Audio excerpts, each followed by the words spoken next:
The auction hall of the Galactic Marriage Bureau stretched before Elias Cortez like a cathedral of commerce, its crystalline walls pulsing with the bioluminescent signatures of 100 different species. Each alcove held a potential spouse, their genetic profiles and diplomatic values projected in shimmering holographic displays above their heads. The air tasted of ozone and anticipation, thick with pheromones from worlds he'd never visited. Elias adjusted his worn xenolinguist jacket, feeling distinctly out of place among the silk-wrapped Altarian merchants and chrome-plated mechanist ambassadors who filled the viewing galleries. He wasn't here to bid. He couldn't afford to bid. He was here because Dr. Harvin had called in an old favor, asking him to translate for a nervous Palladian youth who feared being purchased by someone who didn't speak their clicking tongue. The main auctioneer, a 6-armed orchestrator whose voice could modulate across 12 octaves, began the evening's presentations. Esteemed patrons of the matrimonial exchange, tonight we offer bonds that will reshape the political landscape of 17-star systems. Elias had attended these auctions before, back when he'd been part of the diplomatic corps, before the incident on Kepler Station that had cost him his family and his standing.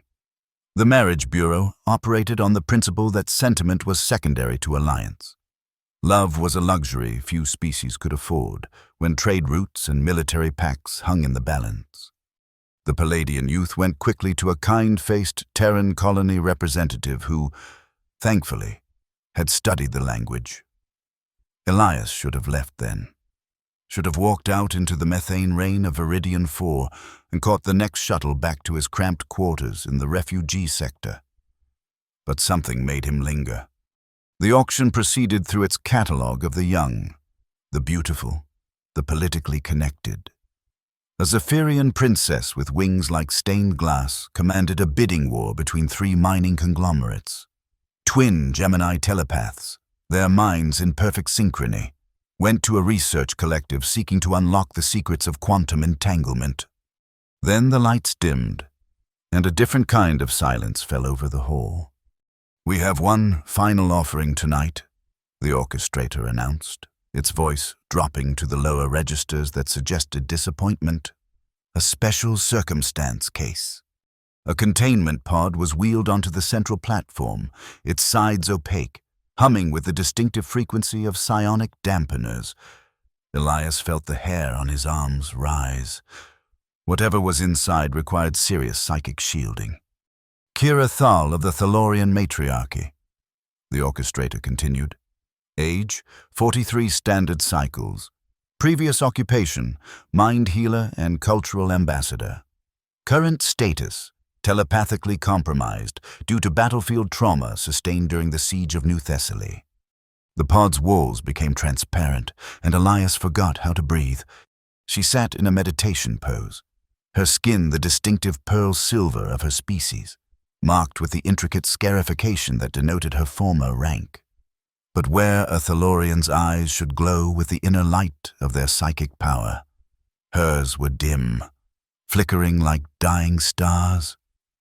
Above her head, instead of the usual crisp holographic display of attributes and alliance potential, there was only a fragmented star map, neurons firing in broken patterns that refused to coalesce into meaning. "The Bureau has classified her as a non-standard asset," the orchestrator explained with professional detachment. "Her telepathic abilities are irreparably damaged. She cannot form the mind bonds necessary for traditional Thalorian marriage contracts. Medical scans indicate some residual empathic sensitivity, but communication is limited." A ripple of discomfort passed through the audience. In a galaxy where Thalorian mind healers commanded premium prices for their ability to mend psychological trauma and facilitate interspecies understanding, a broken one was worse than useless. She was a reminder of what could be lost. "Bidding starts at 1,000 credits," the orchestrator announced. The silence that followed was deafening. Elias found himself moving forward, drawn by something he couldn't name. As he approached the platform, a memory surfaced, sharp and unexpected. 5 years ago, before Kepler Station burned, before his wife and daughter were caught in the crossfire of an assassination attempt meant for him. A Thalorian healer had been there, in the aftermath. She'd tried to save them, pouring her own life force into their fading minds until the feedback had knocked her unconscious. The scarification patterns. He recognized them now. It was her.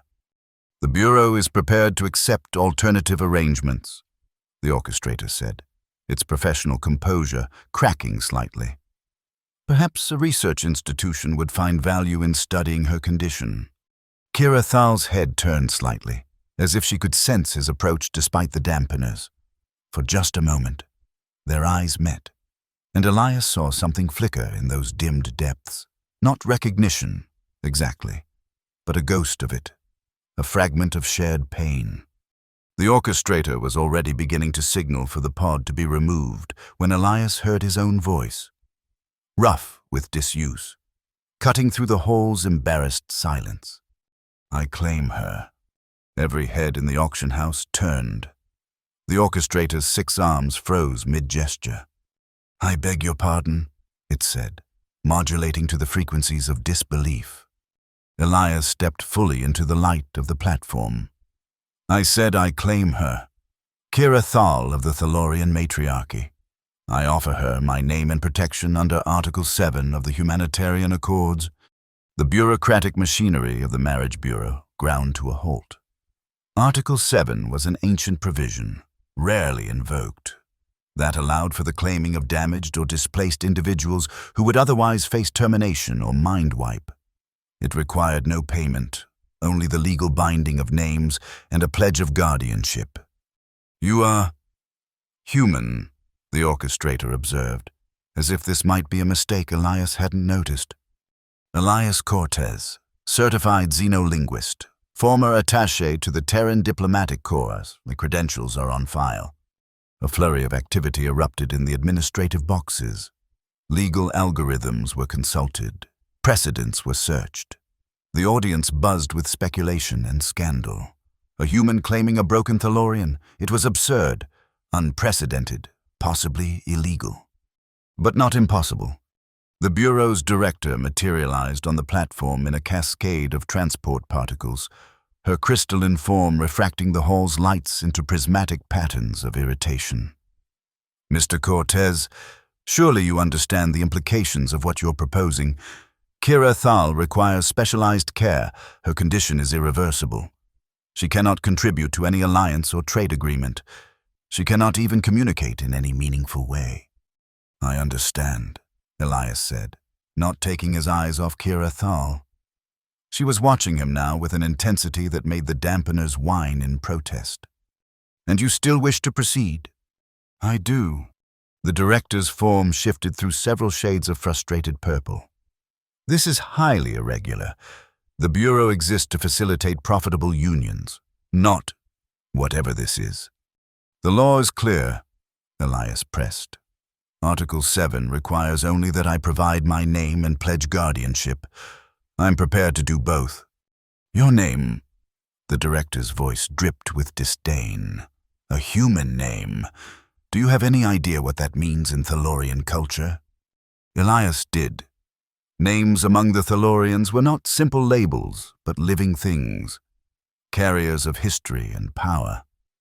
To give one's name to another was to fundamentally alter both individuals' existence.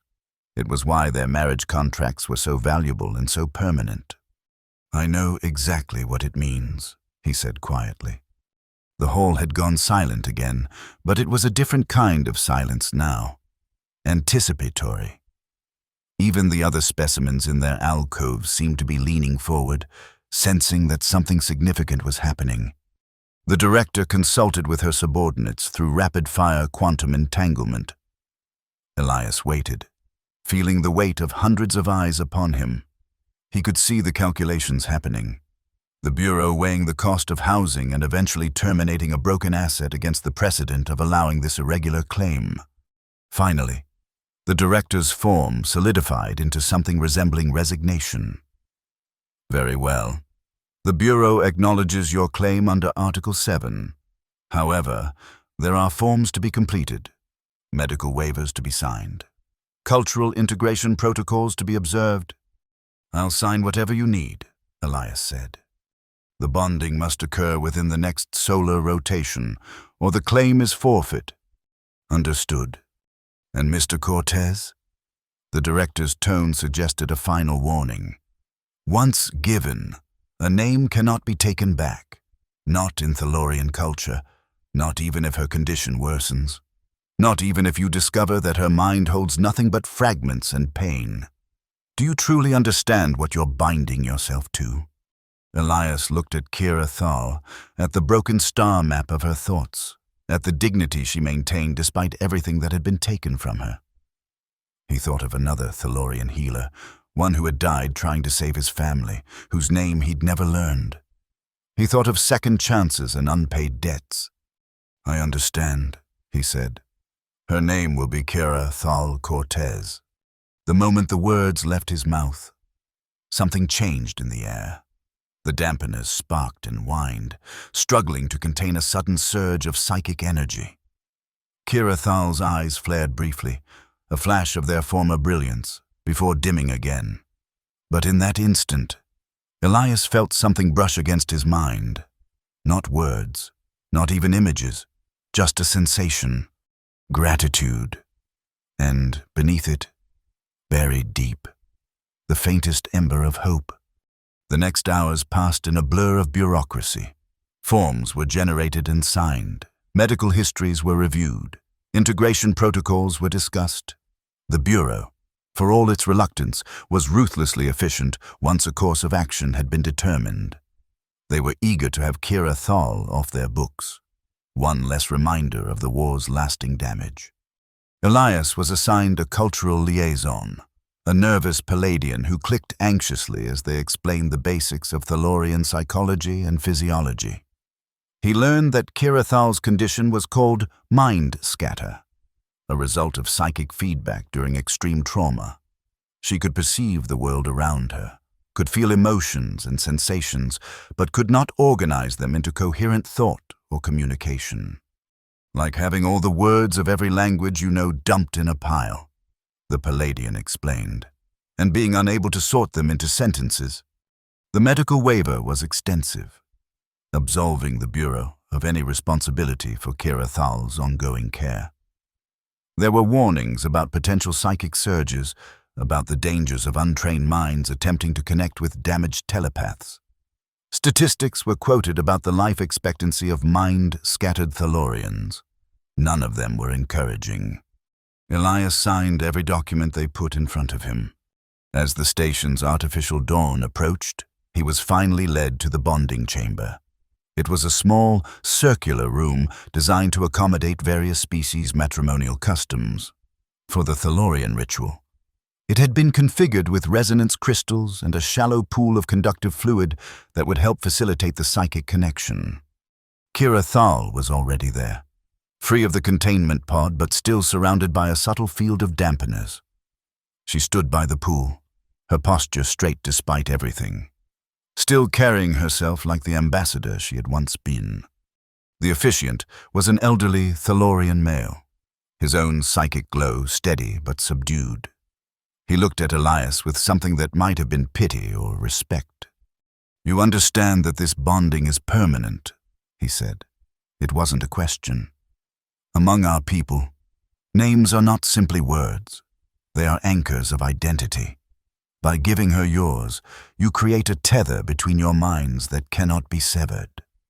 I understand, Elias said for what felt like the 100th time that day. And you, Kira Thal? The officiant turned to her, speaking in the melodic tones of their native language. Do you consent to this bonding? For a long moment, nothing happened. Then, slowly, Kira Thal raised one hand to her chest in what Elias recognized as a gesture of affirmation. The effort seemed to exhaust her, but her intent was clear. Then let us begin. The ritual itself was surprisingly simple. They stood on opposite sides of the pool, the conductive fluid glowing faintly with psychic resonance. The officiant spoke words in Old Thalorian that Elias's translator couldn't quite parse, something about threads of consciousness and the weaving of disparate souls. When instructed, Elias stepped into the pool. The fluid was warm, tingling against his skin like gentle electricity. Kira Thal joined him, her movements careful but determined. "Now," the officiant said, "speak her new name. Let it bridge the space between your minds." Elias took a breath, looking into those flickering eyes. "Kira Thal Cortez," he said, putting all the conviction he could muster into the words. "I offer you my name as shelter. I offer you my protection as oath. I offer you my companionship as choice, not obligation." The last part wasn't part of the traditional ceremony, but it felt important to say. The response was immediate and overwhelming. The dampeners shrieked and failed. Psychic energy exploded outward from Kira Thal in waves, each one carrying fragments of memory and emotion. Elias saw flashes of her life, healing wounded soldiers on a dozen worlds, negotiating peace between species who had forgotten how to communicate. The moment during the siege of New Thessaly, when a psychic weapon had torn through her defenses and shattered her mind like glass. But underneath the chaos, he felt her true self, brilliant, compassionate, unbroken despite everything. She was in there, scattered but not lost. The feedback should have killed him. A human mind wasn't designed to withstand raw, Thalorian telepathy. But something held it back, channeled it into patterns he could almost understand. He realized with a start that she was protecting him, even in her damaged state, using what little control she had to keep the psychic storm from destroying his untrained consciousness. Then, as suddenly as it had begun, it was over. The energy dissipated, the dampeners flickered back online, and they stood in the glowing pool, both trembling from the effort. "It is done," the officiant said, his voice shaken. "The bond is formed. May it bring healing to you both." As they left the chamber, Elias supporting Kira Thal's unsteady steps, he caught a glimpse of their reflection in the polished walls. Her eyes were still dimmed, still broken. But for just a moment, he thought he saw something new in them. Recognition. The Bureau provided temporary quarters, while Elias arranged for more permanent accommodations. It was a sterile suite designed for species in transition, with adjustable atmosphere controls and basic furnishings that could be reconfigured for various anatomies. Kira Thal sat by the observation window, watching the vast storms of Viridian 4 swirl across the planet's surface. The world had been reclaimed by nature after its original colonists had departed, leaving behind ruins that were slowly being consumed by phosphorescent vines and sentient flora. It was a world of broken things being made new, which felt appropriate. Elias busied himself with practical matters. He sent messages to his few remaining contacts, looking for work that would support them both. His reputation in the diplomatic community was ruined, but his skills as a xenolinguist were still valuable. There were always species trying to communicate across the vast gaps of biology and culture. He was reviewing a potential translation contract when he felt it. A gentle touch against his mind. Not the chaotic storm of the bonding ceremony, but something softer, more controlled. He looked up to find Kira Thal watching him. She raised one hand slowly, touching her temple, then pointing to him. A question. "You want to try to communicate?" he asked. A slow nod. Elias set aside his work and moved to sit across from her. He'd had basic training in psychic communication protocols during his diplomatic days, though he'd never expected to use it. "I'm going to lower my mental barriers," he said. "Just a little. If it becomes too much for either of us, we stop. Agreed?" Another nod. He closed his eyes and tried to remember the meditation techniques he'd learned. It was like opening a door in his mind. Just a crack, letting in whatever might be waiting on the other side. The touch, when it came, was like whispers in a language he didn't speak. Fragments of thought and emotion, too scattered to form meaning. But there was a pattern to it, a rhythm, like someone trying to speak through a broken translator, finding creative ways around the malfunction. An image formed, hazy and unstable, hands holding a broken vase, carefully gathering the shattered pieces. "You're trying to put yourself back together," Elias said aloud. The image shifted, the same hands, now offering one piece of the vase to another person, sharing the task. "You want my help?" A wave of affirmation, tinged with something that might have been hope. They spent the next hours in careful exploration. Elias learned to recognize the patterns in her fragmented thoughts, the way certain emotions had colors and textures in the psychic space. Kira Thal, in turn, learned the limits of his human mind, how to touch it without overwhelming it. By the time Viridian 4's sun set behind the storm clouds, they had established a rudimentary form of communication. Not words, exactly, but understanding. That night, as Elias prepared the guest room for her, he found Kira Thal standing by his communication console.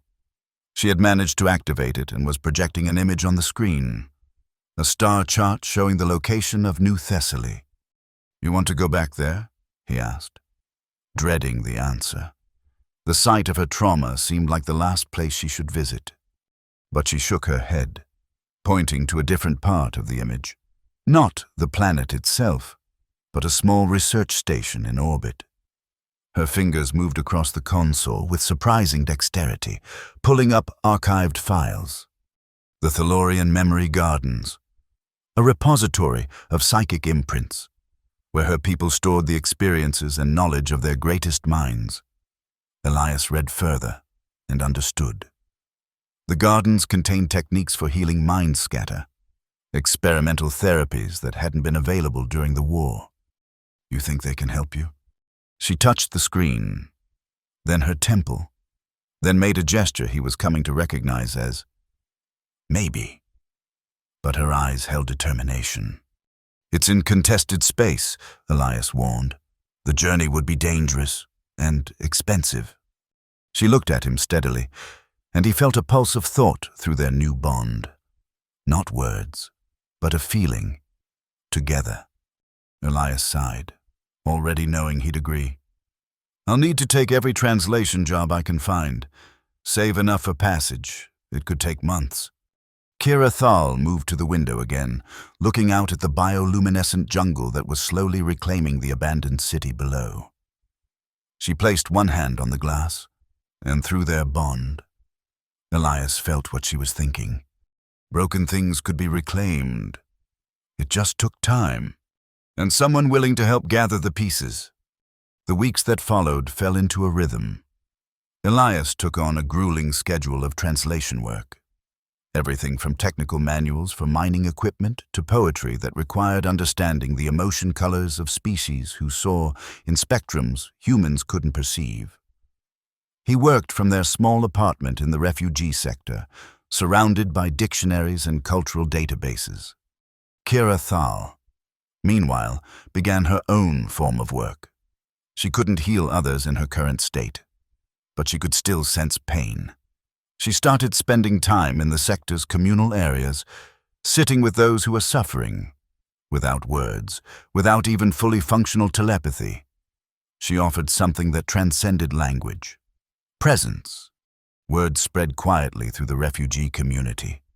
The broken Thalorian who couldn't speak but somehow understood. People began seeking her out, not for healing, but for the simple comfort of being truly seen. Elias watched this with a mixture of pride and concern. Each interaction clearly exhausted her, but it also seemed to strengthen something in her scattered psyche, like exercising a damaged muscle, slowly building back capacity. Their evenings were spent in shared meditation, carefully exploring the boundaries of their bond. Elias learned to navigate the storm of her memories, finding islands of clarity in the chaos. Some nights, she managed to share almost complete thoughts. Other nights, they simply sat in companionable silence. Two damaged people finding solace in not being alone. One evening, about 2 months after the bonding, Kira Thal surprised him. He had just finished a particularly difficult translation, a trade agreement between species who had 16 different ways of expressing ownership, when he felt her mind touch his with unusual clarity. She projected an image, a young Thalorian female, clearly her, standing before the council of matriarchs. The memory was more complete than anything she'd shared before, with sound and sensation intact. "You wish to train as a mind healer?" one of the matriarchs was asking. "It is a difficult path. You will bear the pain of countless others. You will see the worst of what sentient beings can do to each other." The younger Kira Thal stood firm. "I understand, Elder Mother, but I have seen what happens when pain goes untended, how it spreads like poison between individuals, between worlds. If I can help heal those wounds, how can I choose otherwise?" The memory faded, but the emotion behind it remained. Elias understood what she was telling him. This wasn't just about healing herself. It was about returning to who she truly was. "We'll get you to the memory gardens," he promised. "Whatever it takes." She squeezed his hand, and for a moment he could have sworn he felt her smile in his mind. Their savings grew slowly. Elias began taking on more dangerous translation jobs, facilitating communication for smugglers and grey market traders who paid well for discretion. He told himself it was temporary, just until they had enough for passage. Kira Thal, sensing his moral discomfort through their bond, would sit with him after these jobs, projecting calm into his troubled thoughts. She never judged, only offered quiet support. 3 months into their new life, an unexpected opportunity arose. Dr. Harvin, the colleague who had originally brought Elias to the auction, contacted him with a proposition. "There's an archaeological expedition heading to the Threshold systems," she explained over the communication link. "They've discovered pre-convergence ruins with inscriptions in 17 dead languages. They need a xenolinguist, and they're willing to pay handsomely." "How handsomely?" Elias asked, already calculating. "Enough to book passage to New Thessaly and then some. But Elias, it's a 6-week expedition, in deep space. Can Kira Thal handle being away from proper medical facilities for that long?" Elias glanced at where Kira Thal sat, having heard the entire conversation. She met his eyes and nodded firmly. "We'll manage," he said. The expedition ship, Xenophon's Dream, was a converted research vessel crewed by an eclectic mix of archaeologists, historians, and treasure hunters. The expedition leader, a crystalline being named Sixth Facet of Discovery, welcomed them aboard with professional courtesy tinged with curiosity. "I've never worked with a bonded pair before," they admitted, their form shifting through spectrums of academic interest. "Will this impact your translation work?" "Only positively," Elias assured them. "Kira Thal's condition gives her unique insights into nonverbal communication. She might notice patterns I miss." It wasn't entirely a lie. In their months together, he'd noticed that her scattered perception sometimes caught connections that linear thinking overlooked. They were assigned a small cabin near the linguistics lab. As the ship departed Viridian 4's system, Elias felt Kira Thal's anxiety spike through their bond. Space travel was difficult for Thalorians under the best of circumstances. Their telepathy made them acutely aware of the vast emptiness between stars, the absence of other minds in the void. "I'm here," he murmured, taking her hand. "You're not alone out here." She gripped back tightly, and gradually, her breathing steadied. The ruins, when they reached them, were genuinely remarkable. An entire city preserved in the vacuum of a shattered moon, its buildings covered in inscriptions that predated any known galactic civilization. The languages were unlike anything in the databases, requiring intuitive leaps and creative interpretation. Elias threw himself into the work, spending long hours in the linguistics lab comparing symbols and structures. Kira Thal often sat with him, studying the inscriptions with her flickering eyes. On the 3rd day, She surprised everyone by suddenly reaching for a stylus and beginning to draw. What emerged wasn't a translation but a pattern analysis.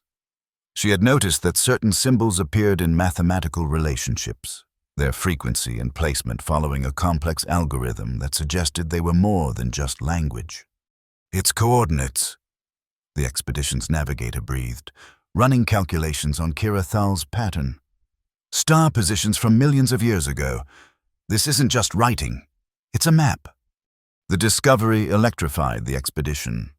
Sixth facet of discovery formally credited both Elias and Kira Thal with the breakthrough, ensuring they would receive bonuses on top of their contracted payment. But more important than the money was what Elias observed happening to Kira Thal. The intellectual challenge, the sense of purpose, was knitting something together in her scattered mind. Her communications became clearer, her presence more focused. One night, as they worked late in the lab, she managed to project a complete sentence into his mind. The words were halting, like someone speaking a language they were relearning, but they were undeniably words. "Thank you for seeing me." Elias had to blink away tears. "Always," he whispered back. The expedition continued to yield discoveries. The pre-convergent civilization, they learned, had been masters of psychic technology, encoding information in ways that bypassed traditional language entirely. Kira Thal's damaged telepathy, which perceived information in fragments and layers, was uniquely suited to understanding their communications. By the fourth week, she was actively participating in translation sessions, using a combination of drawings, gestures, and limited telepathic projection to convey her insights. The team learned to work with her unconventional methods, recognizing the value of her perspective. "Your bondmate is remarkable," Sixth Facet told Elias one day. "Her condition gives her a form of synesthesia that lets her see patterns we miss. Have you considered that her healing might not mean returning to what she was, but becoming something new?" The thought stayed with Elias as they completed the expedition. Perhaps they had been thinking about healing all wrong. Perhaps Kira Thal wasn't broken, just changed, perceiving the universe in a way that others couldn't. When they returned to Viridian 4, their account had enough credits not just for passage to New Thessaly, but for a private cabin and medical support during the journey. Elias booked their departure for the following week, then spent the intervening days preparing. He researched everything he could about the memory gardens, learning that they were tended by an order of Thalorian monks who had dedicated themselves to preserving and understanding the psychic imprints of their people. The treatments they offered were experimental, combining traditional meditation with new technologies developed during the war. Kira Thal spent the time saying goodbye to the refugees she had been sitting with. Each parting was wordless but profound, connections made in the space beyond language. On their last night in the apartment, she projected a memory of surprising clarity. It was from after the siege of New Thessaly, in a medical facility where she had been initially treated. The doctors were discussing her case, assuming she couldn't understand. "Complete neural collapse," one had said. "The kindest thing would be termination. What quality of life can she have like this?" But one voice had dissented, a human nurse, of all things, who had argued for more time, more attempts at treatment. "We don't know what she's experiencing," the nurse had insisted. "She could be perfectly aware, just unable to communicate. We owe her the chance to prove us wrong." The memory faded, and Kira Thal touched Elias's face gently. He understood. He hadn't been the first human to see her as more than her damage, but he had been the first to offer more than just life. He had offered belonging. The journey to New Thessaly took 3 weeks through jump gates and transit stations. Elias had worried about how Kira Thal would handle the crowds and chaos of space travel, but she surprised him with her resilience. When the press of other minds became too much, she would retreat into their cabin and meditate, using techniques she was slowly remembering. Their bond had deepened during the expedition. Elias could now sense her emotional state without conscious effort. and she could project simple concepts to him across moderate distances. It wasn't the full telepathy that healthy Thalorians shared, but it was far more than either had thought possible in those first days. They emerged from the final jump gate to find New Thessaly transformed. The planet that had been a battlefield was now a memorial, its scarred surface dotted with monuments to the fallen. The research station housing the memory gardens orbited serenely above, a sphere of living crystal that pulsed with the accumulated thoughts of generations. The docking process was smooth, but Elias felt Kira Thal's anxiety spike as they approached. This was where everything had gone wrong, where her mind had been shattered. Returning felt like tempting fate. "We don't have to do this," he said as they gathered their belongings. "We could find other treatments, other places." She shook her head firmly and projected an image, a flower growing from scorched earth. Sometimes, healing required returning to the wound. The memory gardens were unlike anything Elias had experienced. The station's interior was a vast greenhouse where thoughts grew like living things. Crystalline trees held the preserved experiences of Thalorian elders, their branches singing with wisdom. Pools of reflective liquid showed not faces but memories, shifting and changing with each observer. They were met by the garden's keeper, an ancient Thalorian whose psychic presence was so refined it barely registered as more than a whisper. "Kira Thal," they said, and there was infinite sadness in the mental voice. "I knew you before. You helped plant several of these memory trees, preserving the experiences of our healers for future generations." Kira Thal moved forward slowly, touching one of the trees. Recognition flickered across her face. "We have developed new techniques since the war," the keeper continued, addressing both of them. "Ways to help minds rebuild themselves from fragments. But I must warn you, the process is not about restoration. We cannot make you what you were. We can only help you become what you might be." "We understand," Elias said, feeling Kira Thal's agreement through their bond. The keeper studied him with ancient eyes. "And you, human, you have bound yourself to her in our way. You will be part of this process, whether you will it or not. Are you prepared for how it might change you?" Elias thought of the person he had been before Kepler's station, before loss had hollowed him out. He thought of the months with Kira Thal, how her presence had begun filling those empty spaces with something new.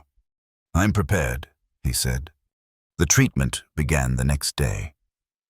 Kira Thal was led to a chamber at the heart of the gardens, where memory trees grew in a perfect circle. The space thrummed with psychic energy, generations of thoughts and experiences layered like sediment. Elias was permitted to stay, warned that the process would affect him through their bond. He sat at the edge of the circle, maintaining physical contact with Kira Thal as the keeper and their assistants began the work. It wasn't healing in any conventional sense.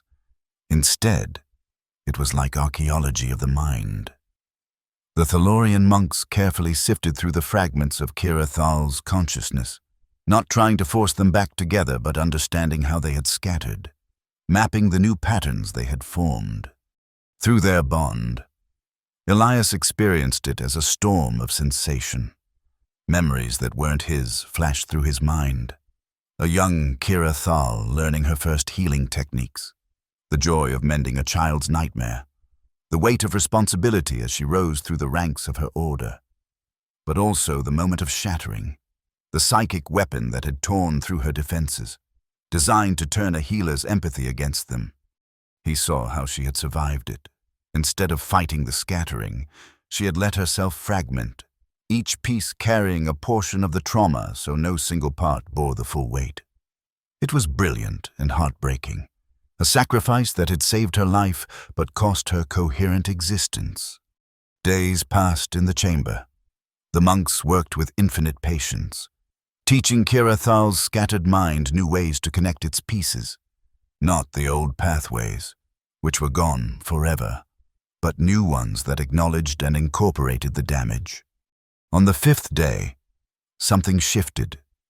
Elias felt it through their bond, a sudden sense of architecture. Kira Thal's thoughts were organizing themselves, not into their old patterns, but into something unprecedented. Her mind was building itself a new structure, one that could exist with gaps and fragments, that found strength in its scattered nature rather than despite it. When she opened her eyes, they blazed with a light that was different from before. Not the steady glow of a traditional Thalorian telepath, but something that flickered and danced like flame, constantly shifting, never quite the same twice. "Elias," she said, and it was the first word she had spoken aloud since her injury. Her voice was rusty from disuse, but it was undeniably hers. "I can see you." He couldn't speak through his tears, so he just held her, feeling through their bond the magnitude of what had changed. She wasn't healed in the traditional sense. Her telepathy would never work the way it once had. But she had found a new way to exist, a new form of consciousness that was uniquely hers. The keeper approached them with something like wonder in their ancient presence. "I have tended these gardens for 3 centuries, they said, "and I have never seen anything like this. You have not recovered what was lost. Kira Thal, you have invented something new." Over the following days, they explored the extent of her new capabilities. Her telepathy worked in bursts and fragments, but with a range and sensitivity that exceeded what she'd had before. She could sense the emotional echoes left in places, read the psychic imprints on objects, perceive the connections between minds across vast distances. More remarkably, she could share this perception with Elias through their bond. When she touched his mind, he could see the world as she did, in layers and fragments and beautiful chaos. It's like seeing a painting and its sketches and the artist's thoughts all at once. He tried to explain to the monks. Everything connected, everything meaningful. The garden offered them a place to stay, to study this new form of consciousness. But Kira Thal, finding her voice a little more each day, had other ideas. "I want to help," she said, the words still coming with effort.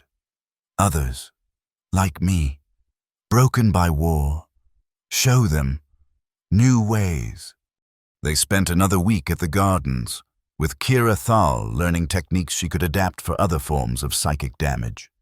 The monks created memory crystals of her recovery, preserving the knowledge of how a shattered mind had rebuilt itself in an entirely new configuration. When they finally prepared to leave, the keeper pulled Elias aside. "What you did, claiming her when she was considered worthless. It was an act of profound faith," they said. "But I sense it was not entirely selfless. You were broken too, in your own way." Elias nodded, thinking of Kepler Station, of the family he'd lost. "We all carry damage. Some is just more visible than others. And now, are you healed?" He considered the question, feeling Kira Thal's presence in his mind, the way their bond had become as essential as breathing. "No," he said finally. "But I'm whole. There's a difference." The keeper's mental presence radiated approval. "Indeed there is. May you help others find that distinction." As their ship departed the memory gardens, Kira Thal stood at the observation port, watching the station recede. Her reflection in the transparent steel showed eyes that still flickered with broken light, but her expression was serene. "Where now?" Elias asked, though he suspected he knew the answer. She turned to him, and her smile was radiant. "Viridian 4, she managed, her voice stronger than before. "The refugees, so many, need to learn what we learned. That broken doesn't mean are worthless." They returned to find that word of their journey had preceded them. The archaeological expedition had published their findings, crediting Kira Thal's unique perception with key breakthroughs. The memory gardens had transmitted scholarly articles about her unprecedented recovery. What had begun as a scandal, a broken Thalorian claimed by a disgraced human, had become something else entirely, a story of transformation. The refugee sector welcomed them back as something between celebrities and saints. But Kira Thal had no interest in fame. She immediately set about creating a new kind of healing practice, one designed for those whose trauma couldn't be fixed by traditional means. She couldn't mend minds the way she once had, but she could sit with the broken, could show them through her own existence that there were ways to live with damage. More than that, through her fragmented perception, she could see patterns in trauma that others missed, could guide people toward their own unique forms of recovery. Elias became her voice when words failed her, her translator not just of language, but of the complex, layered way she now experienced reality. Together, they built something that was neither traditional Thalorian healing nor human psychology, but a hybrid approach that acknowledged that some wounds never fully heal. And that's okay. Their first formal client was a mechanist whose neural interfaces had been scrambled by an EMP weapon. Traditional repairs had restored function but left them with a constant sense of disconnection, as if their thoughts were always slightly out of sync with their mechanical body. Kira Thal spent hours with them, not trying to fix the disconnection but exploring it. Through her fragmented perception, she helped them see that the lag between thought and action could be a space of choice, a moment to consider and adjust. What had been a disability became a different way of existing, no less valid than the original. Word spread through the refugee community and beyond. Soon they had more requests than they could handle. War veterans with psychic scars, accident victims whose minds had been altered by trauma, even artists who wanted to explore different forms of consciousness. Not everyone could be helped. Some damage was too severe. Some people too attached to who they had been to accept who they might become. But for those willing to embrace transformation rather than restoration, Kira Thal offered a unique gift. 1 year after their return to Viridian 4, they received an unexpected visitor. The director of the marriage bureau materialized in their modest clinic, her crystalline form cycling through uncomfortable shades. "I've come to discuss your situation," she announced without preamble. "The bureau has been monitoring your conventional union." Elias felt Kira Thal tense beside him, but her mental touch was calm. They had nothing to hide. "And?" he prompted. The director's form shifted, revealing what might have been embarrassment. "Your case has forced us to reconsider our evaluation metrics. The bond you've formed, the work you're doing. It suggests that our definition of a successful union has been far too narrow." She produced a holographic document. "The Bureau would like to offer you both positions as consultants, to help us identify and facilitate matches that might not fit traditional parameters but could yield extraordinary results." Elias and Kira Thal exchanged glances. Through their bond, he felt her amusement at the irony. The broken Thalorian no one wanted was now being asked to help judge the worth of others. "We'll consider it," Kira Thal said, her words coming more easily now, though still with effort. After the director left, they sat in their small garden, watching the bioluminescent plants pulse with life. The city around them was changing, the abandoned sections being reclaimed not just by nature, but by refugees who were building something new among the ruins. "No regrets?" Kira Thal asked, managing a complete sentence without hesitation. Elias thought about the life he'd had before, the family he'd lost, the career that had crumbled. All of that was gone, could never be recovered. But in its place was this, a bond with someone who understood damage and transformation, work that actually mattered, a community that was building itself from fragments. "None," he said, meaning it. "You?" She leaned against him, and through their bond, he felt the fullness of her response. Gratitude for being seen when she was invisible. Joy at discovering new ways to help others. And, beneath it all, a love that didn't need words, that existed in the space between their minds where human and Thalorian consciousness merged into something unprecedented. They sat together as Viridian 4's bioluminescent night bloomed around them. Two broken people who had found wholeness not through healing, but through acceptance. Not through restoration, but through transformation. In the distance, the ruins of the old city were slowly being overtaken by new growth. Structures that were neither fully artificial nor fully natural, but something in between. It was a fitting metaphor, Elias thought, for what they had built together. Kira Thal's mental touch brushed against his consciousness, sharing an image, the broken vase from their first real communication. But now it was something else. The pieces had been reassembled not into its original form, but into something entirely new, with gaps between the fragments filled with gold, making the breaks part of the beauty. The ancient Japanese had a word for it, Elias said. Kintsugi, the art of precious scars. Yes, Kira Thal said, her voice clear and strong. That's exactly what we are. As the night deepened, others began to arrive at their clinic. A Zephyrian whose wings had been torn, learning to find beauty in their asymmetrical flight. A human child whose latent psychic abilities had manifested traumatically, seeking to understand their new perception. A couple whose neural link had been damaged, looking for new ways to connect. Each one carried damage. Each one had been told, in various ways, that they were broken beyond repair. And each one found, in the presence of Kira Thal and Elias, proof that broken didn't mean worthless. The work was hard. Some days, Kira Thal's fragmented consciousness made communication nearly impossible. Some days, Elias felt the weight of everyone's trauma through their bond and had to retreat into solitude, but they had learned that healing wasn't a destination but a journey, not a state to achieve, but a process to embrace. 5 years later, their clinic had become a teaching center.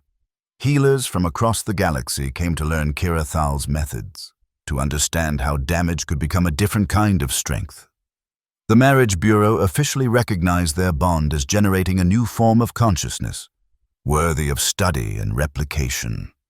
But in the quiet moments, they were simply themselves, Elias and Kira Thal, human and Thalorian, translator and healer, bound by choice and name into something neither could have imagined when they first met in that auction hall.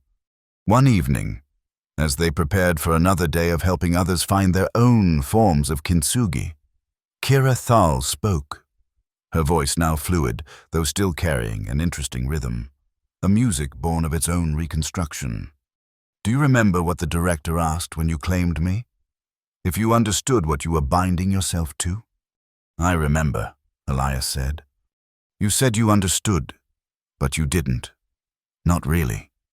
Neither of us did. No, he agreed. Reality exceeded anything we could have imagined. She smiled, and through their bond he felt the depth of her contentment. I'm glad you didn't understand. If you had known it would be this strange, this difficult, this wonderful, would you still have said my name? Elias pulled her close, feeling the familiar warmth of their connection, the way their minds touched and danced in patterns no traditional telepath could achieve. In every possible universe, he said, I would always choose to give you my name.